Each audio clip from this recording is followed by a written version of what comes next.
আমরা হরিপাল ব্লকের সমস্ত পঞ্চায়েতের 15টা পঞ্চায়েতের অস্থায়ী কর্মচারী হিসাবে ভিএল এবং জিআরএস এখানে উপস্থিত ভিডিও অফিসে আজকে আমাদের সমস্ত কাজে পঞ্চায়েতে যত রকম কাজ হয় আমাদেরকে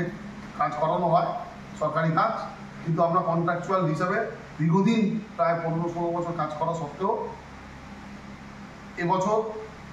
সমস্ত পশ্চিমবঙ্গের সমস্ত কর্মচারী অস্থায়ী কর্মচারীদের যে বেতন বৃদ্ধি হয়েছে, আমাদের এই ভিএলই এবং জিআরএসদের কোনো রকম বেতন বৃদ্ধি হয়নি এবং আমাদের দিয়ে সমস্ত কাজ করানো হচ্ছে। এবং নির্বাচন কমিশনের আদেশনামা থাকা সত্ত্বেও আমরা কন্ট্রাকচুয়াল কর্মচারী হওয়া সত্ত্বেও আমাদেরকে দিয়ে খুব দায়িত্বপূর্ণ কাজগুলো করানো হচ্ছে। ফলে আমরা আজকে প্রতিবাদ করছি, বিডিও সাহেব ম্যাডামের কাছে আমরা প্রতিবাদ করেছি, আমাদের দাবি আমরা আজকে বিডিও ম্যাডামের কাছে রেখেছি এবং ওনার সঙ্গে কথা বলেছি এবং আমরা যতদিন না এই বিষয়ে জেলা বা রাজ্য স্তর থেকে কোনো নির্দেশ না আসে ততদিন পর্যন্ত আমরা আমাদের সমস্ত কাজ বন্ধ রাখার সিদ্ধান্ত নিয়েছি। ধন্যবাদ।